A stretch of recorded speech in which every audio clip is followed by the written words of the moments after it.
بسم اللہ الرحمن الرحیم والصلاة والسلام علی رسول اللہ وعلی آلہ وصحبہ اجمعین۔ محترم ناظرین و سامعین کرام، السلام علیکم ورحمۃ اللہ وبرکاتہ۔ مزار مبارک حضرت سیدنا بلال حبشی۔ حضرت سیدنا بلال حبشی کی عظیم شخصیت سے کون واقف نہیں؟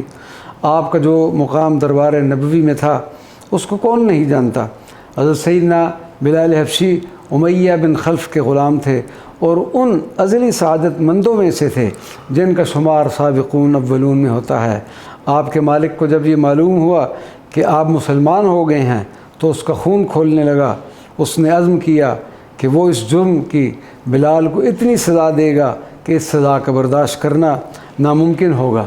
حضرت حسان بن ثابت فرماتے ہیں کہ میں قبول اسلام سے پہلے مکہ آیا تو میں نے بلال کو دیکھا کہ اس کے گلے میں ایک لمبی رسی تھی جسے بچوں نے پکڑا ہوا تھا اور وہ اسے کھینچ رہے تھے اور بلال کہہ رہے تھے احد احد احد۔ نبی کریم صلی اللہ علیہ وسلم حضرت بلال حبشی سے بے حد محبت فرمایا کرتے اور ان کی بہت عزت فرمایا کرتے تھے۔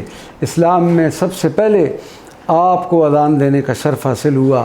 فتح مکہ کے دن جب مسلمان مکہ مکرمہ میں فاتحانہ انداز میں داخل ہوئے اور نبی کریم صلی اللہ علیہ وسلم نے بتوں کے ٹکڑے ٹکڑے کر دیے اور کعبہ اللہ کو پاک کر کے اللہ تبارک و تعالیٰ کے لیے خاص کر دیا، تو حضرت بلال رضی اللہ تعالیٰ عنہ نے فرمایا کہ کعبہ کی چھت پر چڑھ جاؤ اور اذان کہو۔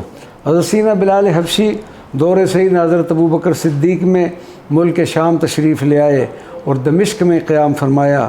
حضرت سیدنا عمر فاروق رضی اللہ تعالیٰ عنہ کے دور خلافت میں آپ نے وصال فرمایا اور دمشق کے عظیم قبرستان باب الصغیر میں مدفون ہوئے۔